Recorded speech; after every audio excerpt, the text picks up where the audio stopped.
So last time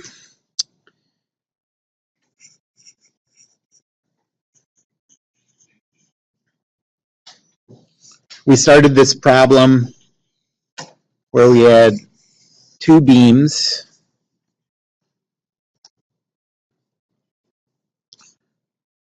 that were pinned to the floor.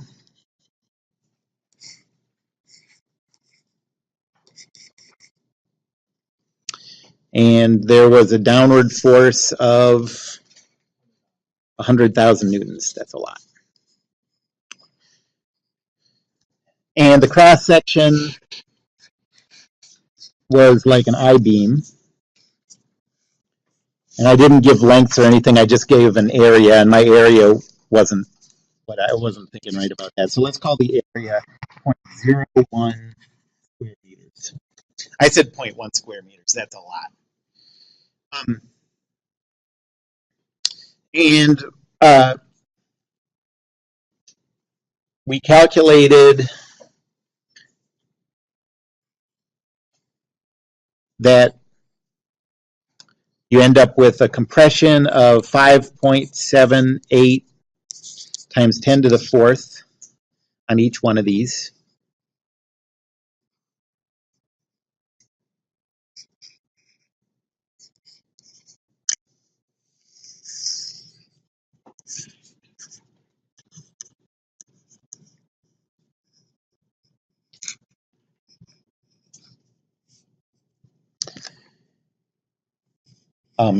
And so now we want to calculate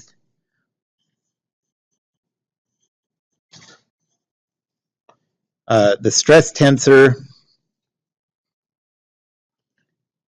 for points in each one of these beams.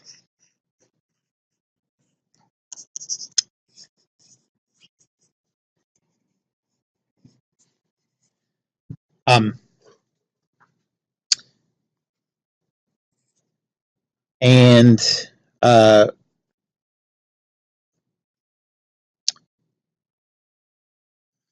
we want to calculate the max shear stress, because that's most often used for figuring out whether this thing is going to have permanent deformation or break. On the way to getting the max shear stress, we have to think about what the principal stresses are.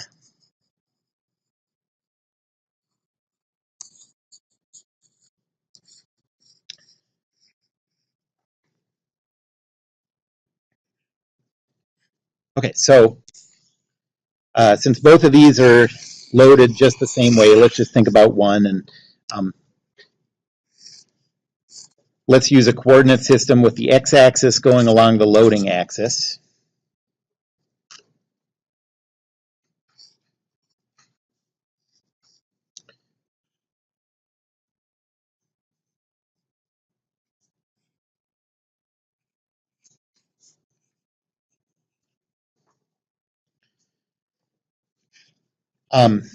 This is an example of an object that's loaded according to the rules of stress elements. So we have a compression here and here with a magnitude of, I don't know what that is yet, but it's going to be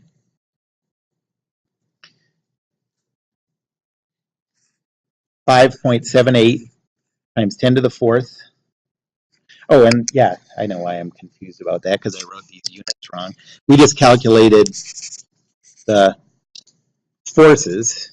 We haven't represented that as a traction yet, so these are newtons.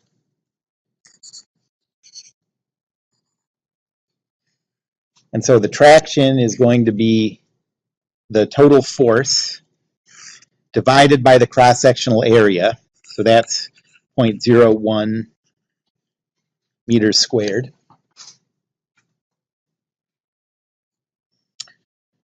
And so that is 5.78 times 10 to the 6th pascals.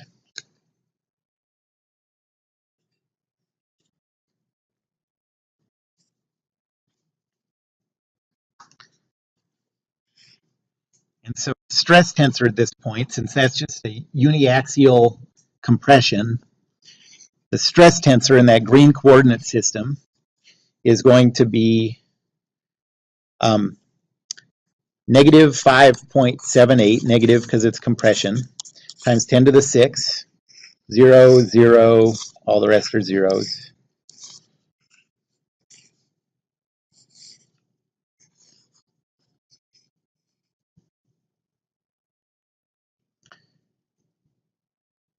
So that's the end of A. Now we want to figure out what the principal stresses are so we can make it to the max shear stresses. What are the principal stresses of this one? That's to get the maximum shear stress. So just notice that this one is already, those are already the principal stresses. If you don't have any shears, it's the principal stress state.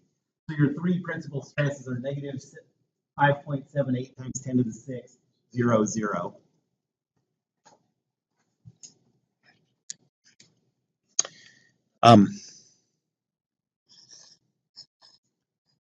So negative 5.78 times 10 to the 6, 0, 0. And then to come up with the stress tensor with the maximum shear stress, that's the one where you rotate this tensor 45 degrees. What axis would you rotate this 45 degrees around to get the max shear stress? X is the only one that you can't do. Remember, so the way these come out is you get your minimum principal stress, you get a maximum principal stress, and then you get one in the middle. And you want to rotate about that middle axis. In this case, we have two repeating ones. So either one of these you can think of as the middle, right? This is definitely the minimum. And so you can rotate 45 degrees about the y-axis or the z-axis. And what you'll get, so, you know, rotate 45 degrees about y or z, and you'll get the max shear stress of the maximum principal stress, 0, minus the minimum, so minus negative 5.78 times 10 to the 6, divided by 2, and so you get 2.89 times 10 to the 6 pascals. And then you check that answer against what you would expect for that material.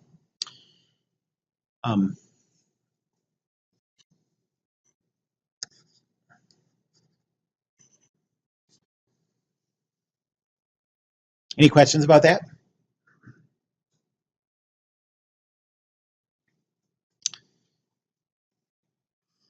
Okay, so we started out this class by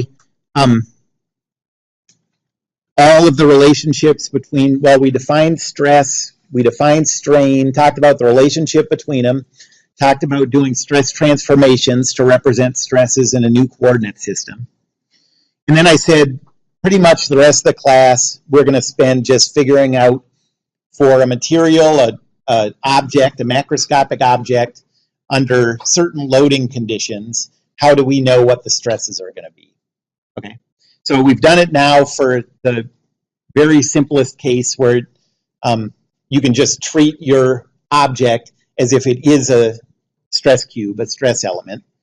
So now we're going to go on to stresses in beams.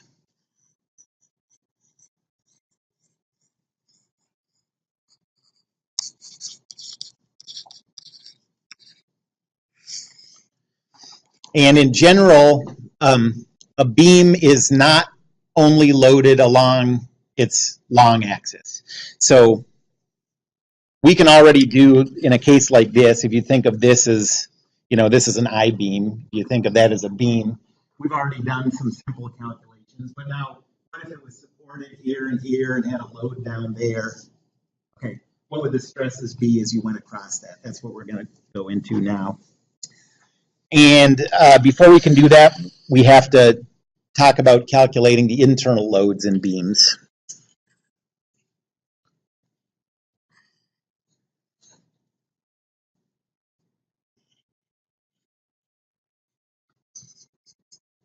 So we're going to start with the internal loads in beams.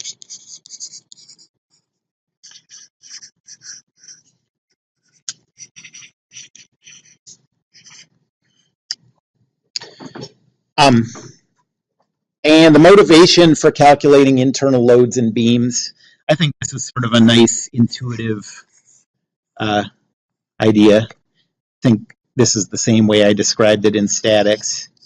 But if you imagine taking like a pencil or a stick and holding it between your hands and bending it,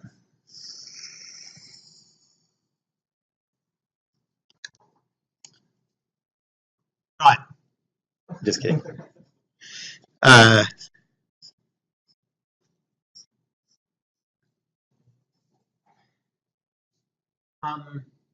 Well, what would a Freebody diagram of that stick look like?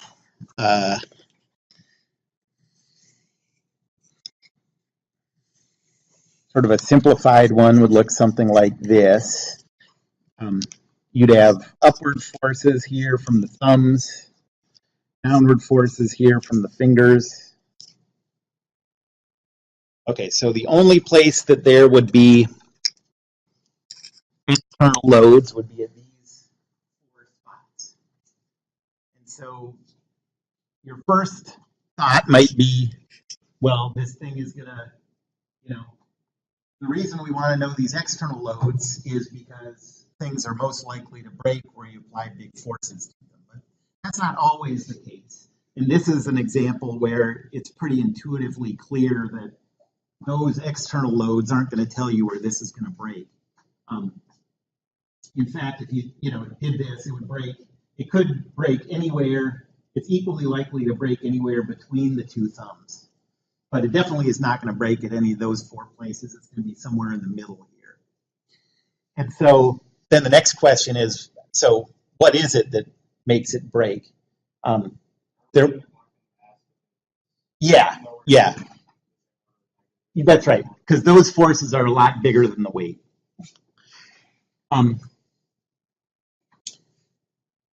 And so, it seems like there must be something that has to do with forces that makes it break in the middle where it breaks.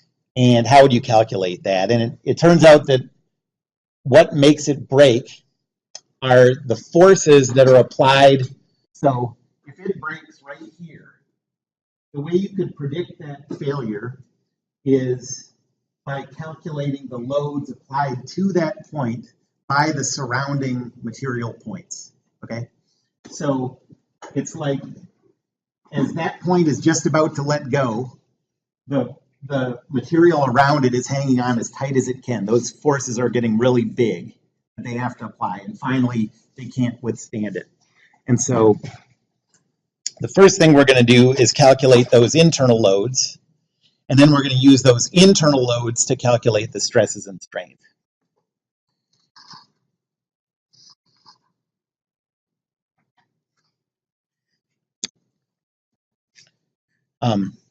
And so I am going to do this sort of with an example, and I'm going to do this for the people who didn't take statics. Well, actually, even the people who did take statics from me, I'm going to do this a little bit different than I did in statics. There's going to be one new load that we didn't deal with, but it's going to be the same idea, obviously.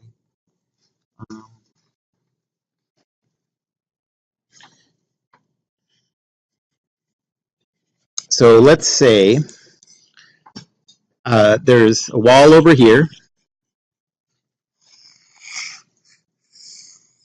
and a cantilever beam, and let's say that the beam is 1 meter long. So this dotted line is 1/2 meter from the wall and 1/2 meter from the end.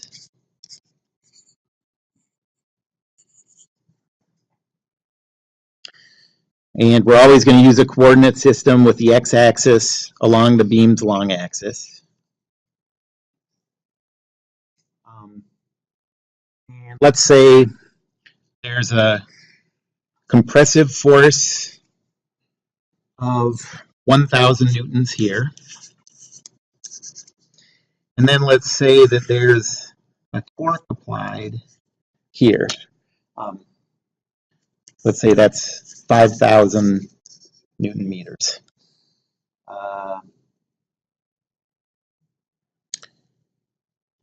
And we want to calculate the internal loads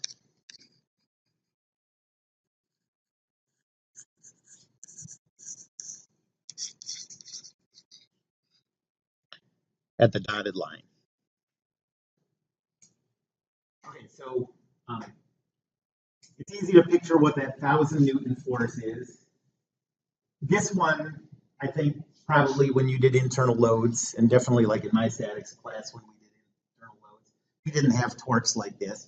But all that's doing is saying, you know, imagine that there are handles on the side and you're just twisting this beam around its long axis. That's what that is.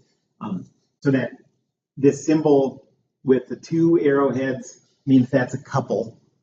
And the direction of the couple is this way, meaning that's the axis of rotation according to the right-hand rule. Okay. All right, so we're going to cut the beam from the left, meaning, oh wait, before we do that, we need to calculate the external loads at the wall. So free body diagram of the whole beam.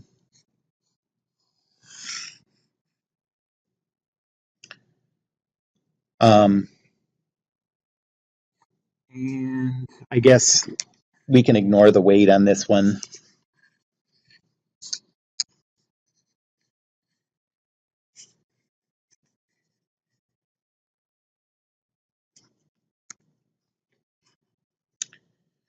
Okay, so the load's acting. There's a force like this, 1,000 newtons, and that angle is 45 degrees.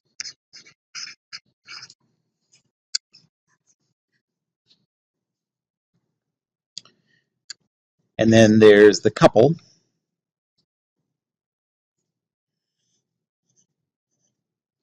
Of 5,000 Newton meters. And then we have to deal with the loads at the wall. That's a fixed joint. All of, like, any kind of motion is impossible with this fixed joint. So we know that there's going to be 3 dimensions of forces applied to keep it from translating. Okay? There's also going to be potentially 3 dimensions of couples to keep it from rotating. Okay. So there's one. So the z-axis is coming out.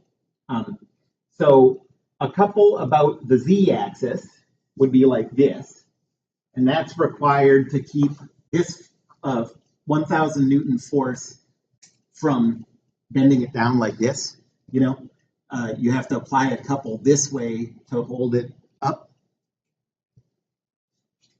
Then there is this wall. This connection is also capable of applying a couple about the y-axis, which would keep it from swinging out from the wall, and you know what I mean? There are no forces, any kind of loads in this problem that would make the thing do that. Like the kind of force that would require a couple like that would be, for example, pushing on it out of the board. There's nothing like that. So I'm not going to use a couple. I'm going to, you know, just ignore the fact that this could apply a couple about the y-axis. It's not going to have to. And then the last thing is, in order to prevent this couple from making it spiral, there has to be a couple about the x-axis applied by the wall that keeps it from turning. Okay, so there's going to be a force this way and a force this way. And I said there'd also be a Z force. We're not going to need one because there's nothing applying stuff in that direction. So let's just call this the force vector R. It has an X and a Y component. And then there's also going to be a couple component that way. I'll call this MZ. And there's going to be a couple component that way. I'll call that MX.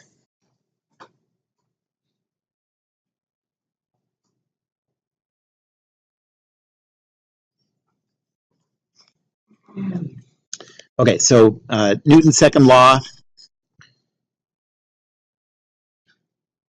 says Rx, Ry plus, this force would be negative 707.1, negative 707.1.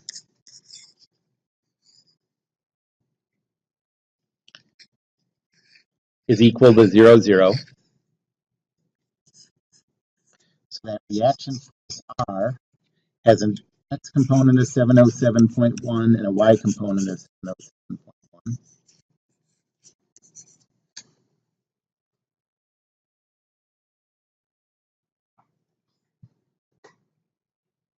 Any questions about that?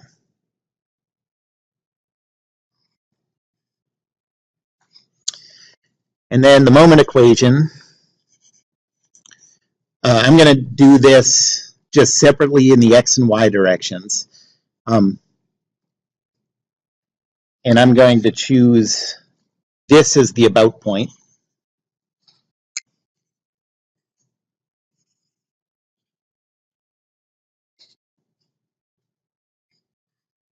So about the x-axis, we don't have any forces acting at a distance from the long axis. And so the only things producing moments about the x-axis are the x couple here and the x couple there. Okay? We have both of these directed in the positive direction. So I'll just write that as mx plus 5,000 is equal to 0. And so mx is equal to negative 5,000.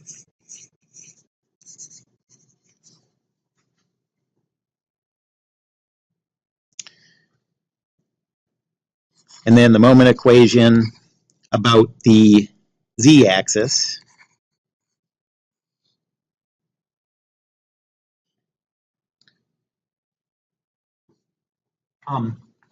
This couple mz definitely produces a moment about the z-axis.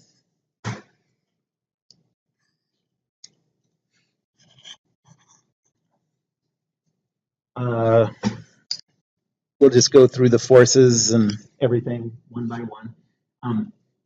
What about these forces R? Do they produce any moment? No, because we chose this as the about point, so they don't have any moment arm. So now the last thing we have to think about is this 1,000 Newton force. We've already broken that force up into a horizontal force. So let me draw this over here. We've already broken this up into a horizontal force of 707.1 acting to the left and a vertical force of 707.1 acting down. Okay. That horizontal component, that's not going to produce any moment, right? That just, its line of action goes right through the about point. So the only thing that is going to produce a moment is the vertical component. That has a magnitude of 707.1, a moment arm of 1 meter, right? That distance is 1. And would that moment be clockwise or counterclockwise? That would make it go clockwise, so it's going to be negative.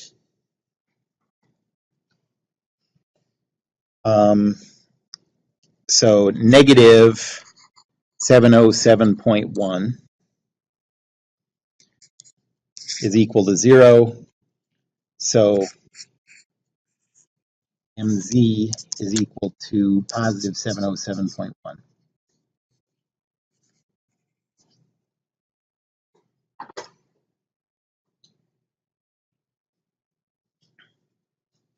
Any questions about that? So that was the external loads. And now we'll do the cut. And the idea with this cut is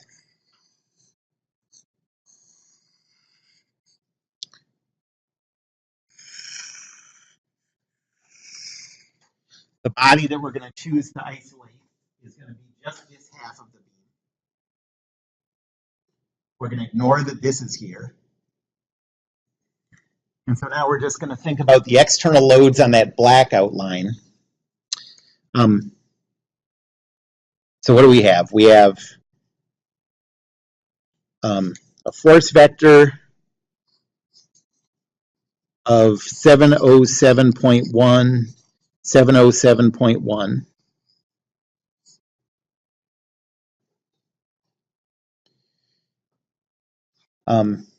You have a clockwise couple about the x-axis of 5,000, or I guess it would be pointing, it has a magnitude of 5,000 and it's pointing to the left, or you can just point it to the right and call it negative 5,000.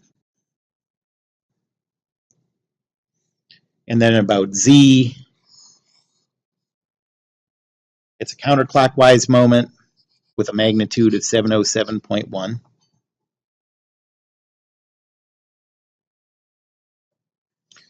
Now, those other forces, the diagonal force and the couple that were given in the problem are acting over here. That's not on our chosen body, right? So that doesn't show up in the free body diagram.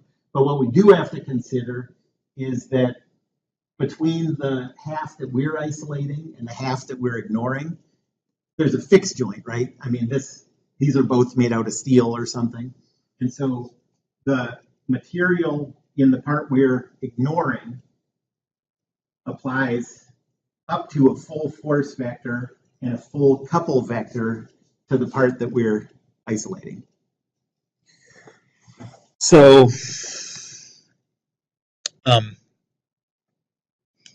there's going to be a force vector like this. I'm going to call that T.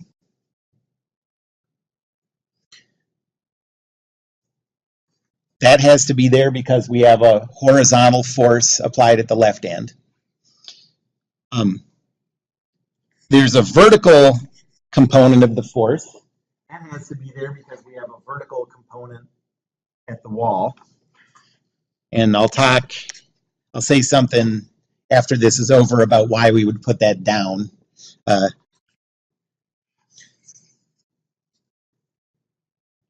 there has to be a torque to counteract that negative 5,000 torque, and I'll call that fancy T.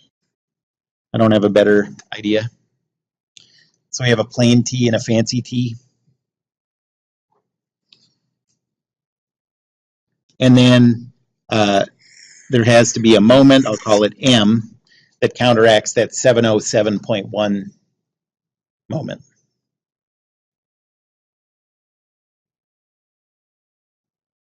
But what I want you to notice is all we're doing is this is an equilibrium, and we figure out all the loads that are applied over here, and then we're just using the rules for a fixed joint to say, well, a fixed joint can apply up to 3 forces, 3 couples, whatever's needed to keep it in equilibrium. So we're just putting those couples and those components of the force in to keep it still. Okay?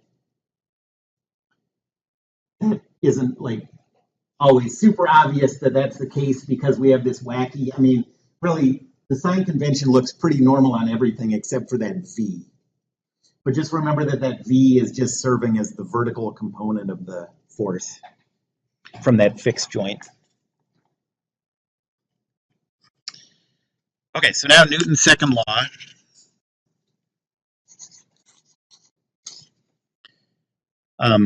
Forces, we have 707.1, 707.1.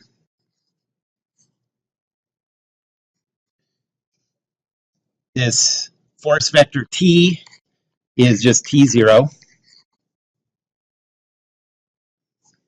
That V, you can think of that as a magnitude V times a unit vector in the direction of the arrow, which is 0, 1. So then this vector is just 0, negative V.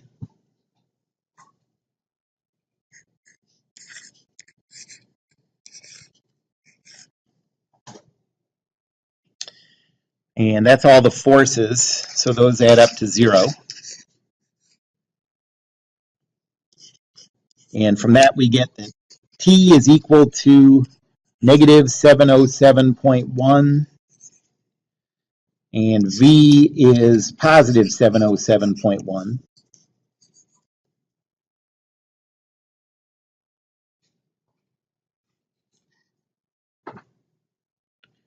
And then the moment equation, the about point is going to be over here again.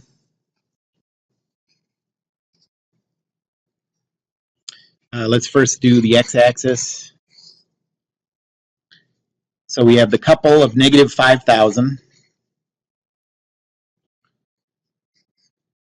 plus the torque T, fancy T, is equal to 0. So fancy T is equal to positive 5,000 Newton meters.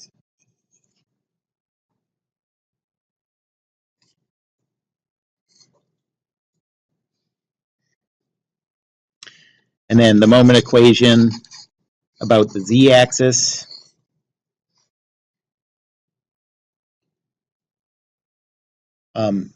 We have the couple at the end. That's positive 707.1.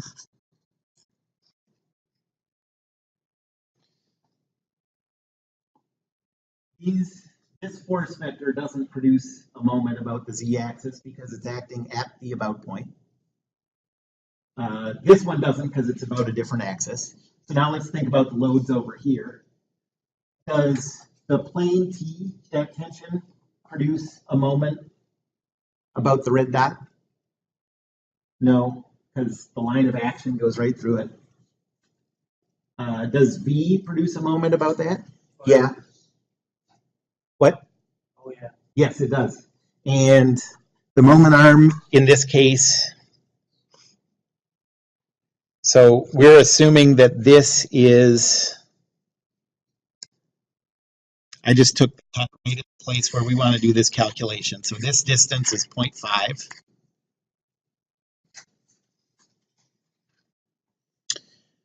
So we have 0.5 times V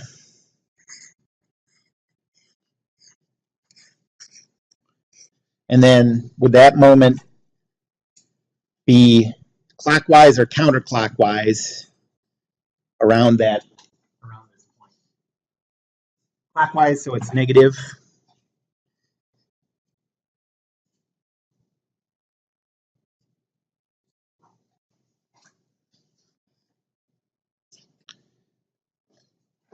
The torque fancy T doesn't produce a Z moment. And then the only other thing that produces a Z moment is that couple M.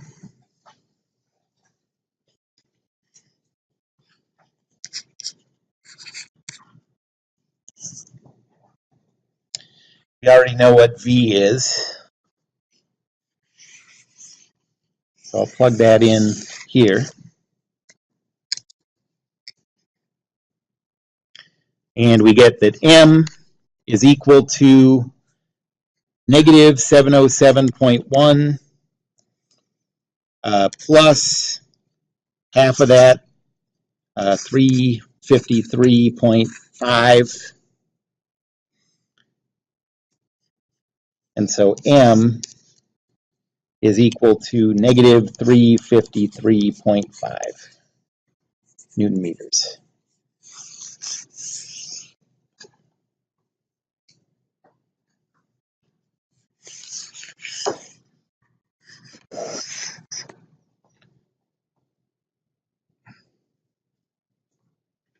Okay, so those are the internal loads along that dotted line.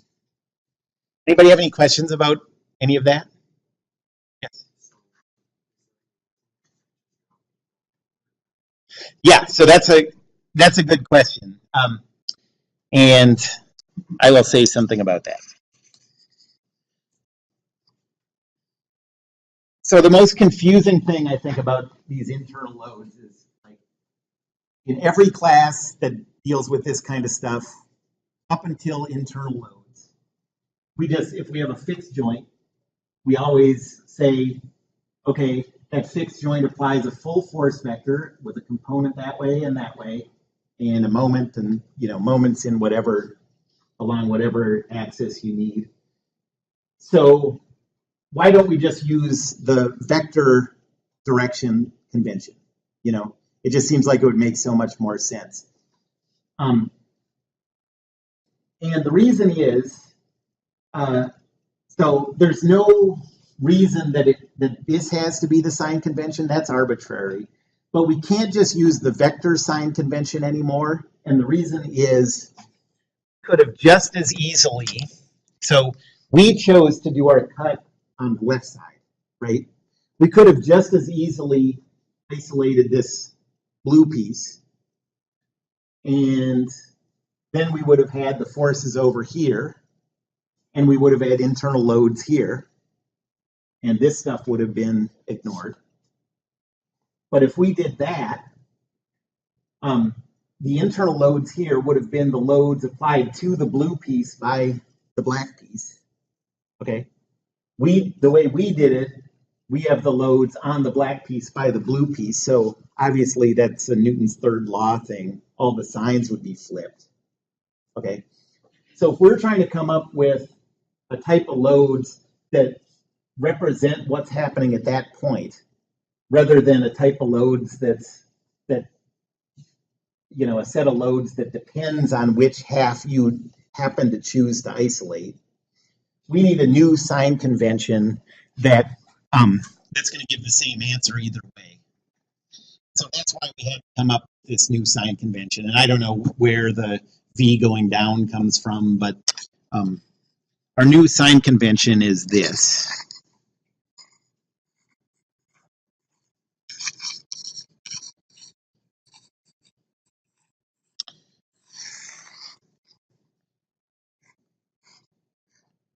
If you're acting on the right side, T goes like that. If you're on the left side, it goes the opposite way.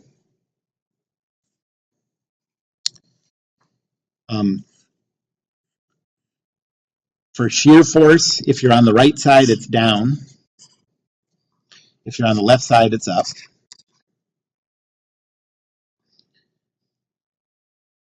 Bending moment, if you're on the right side, it's counterclockwise. If you're on the left side, it's clockwise. And for torque, if you're on the right side, we'll make it pointing to the right. If you're on the left side, it points to the left. So with this sign convention, you don't have to worry about that Newton's third law problem. No matter which side you come from, you get the same values for these variables. Tension.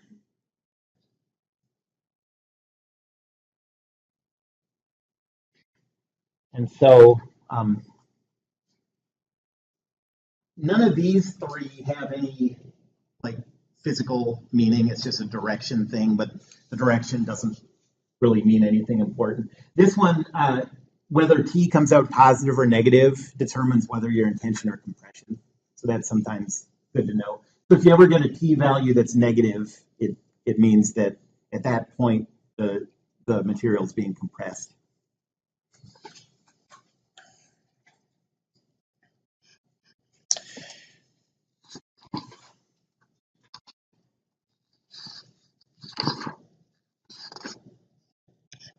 Okay, so we calculated the internal loads now at one location along the beam, right? We'd like to know the internal loads at every location. So how many do we have left? A lot. So, so this isn't a good way to do it. I mean, we could do this 1,000 times or whatever, but there's probably a better way to do it. So instead, what we're going to do is we're going to, no, we're going to, what? You'd like that idea? I mean, I suppose it would work. We're going to take a representative cut. Okay, it's not going to have a length of 1/2. It's going to have an arbitrary length, a representative length of x. And we're going to calculate the internal loads as functions of x. And then that will work for all values of x in whatever range it's relevant for.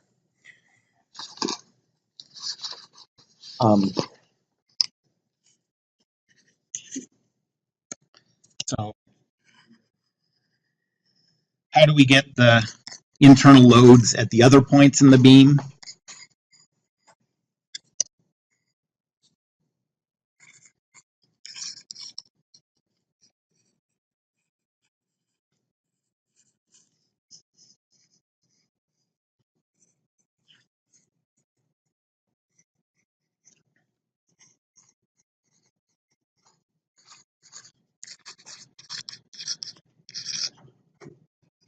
So we're going to do the same kind of thing.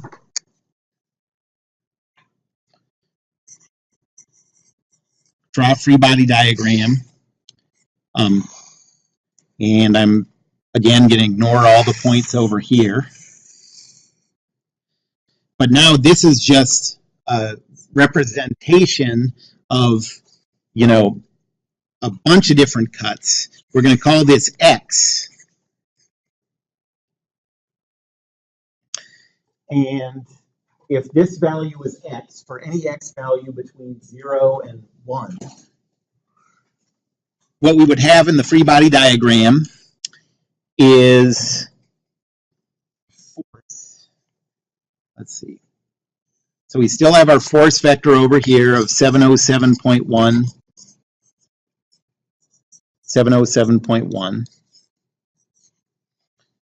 We still have our Z couple of 707.1.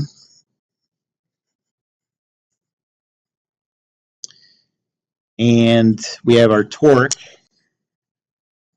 of 5,000. This messes up my writing when I get over to the edge. And over here, we have the tension, the shear force, the bending moment, and the torque. And we're going to calculate those values as functions of X.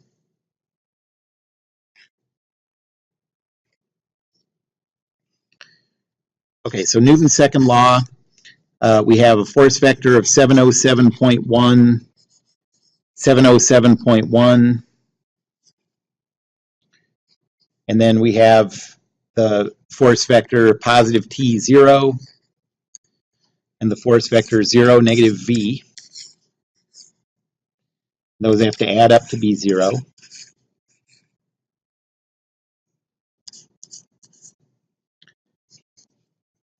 So you get T equal to negative 707.1 and V equal to positive 707.1. Those were the same answers we got when we just did the single cut.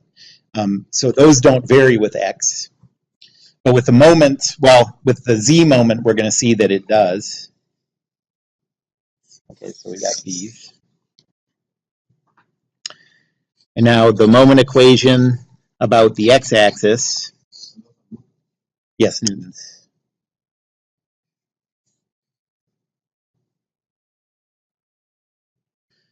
We have negative 5,000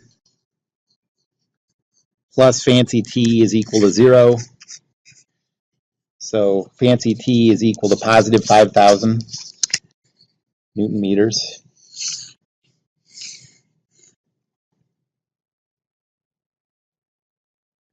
And then here's the one where you see something new. The moment equation about the z-axis. You have the couple of 707.1. Mm-hmm.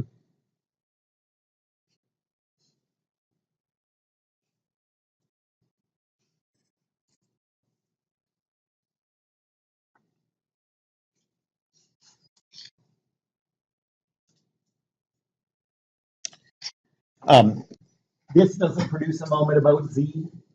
These don't produce a moment about z because they're at the about point. Our about point is at the left.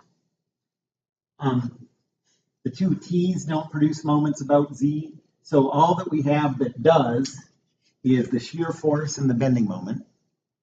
The bending moment doesn't depend on the about point, so you just add that on as m. So plus m. Now think about the moment produced by this force V. That's going to make it rotate clockwise around this point, and it has a moment arm not of 0.5 this time, but of x, because this has to be true for any value of x. And so we have minus Vx is equal to 0. We already calculated V. It's positive 707.1. So 707.1 plus m minus 707.1x is equal to 0. So m is equal to positive 707.1x minus 707.1.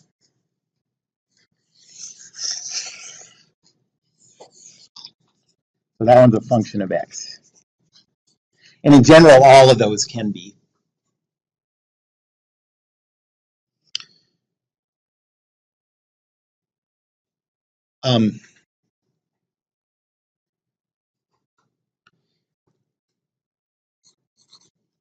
In general,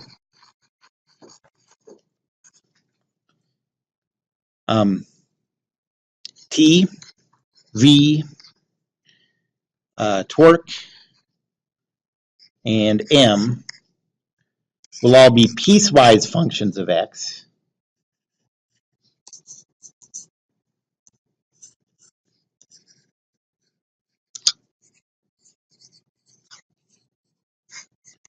So the next thing we have to talk about is how you know where one subfunction ends and a new subfunction starts for those piecewise functions. So we'll do that next time. Any other questions about this?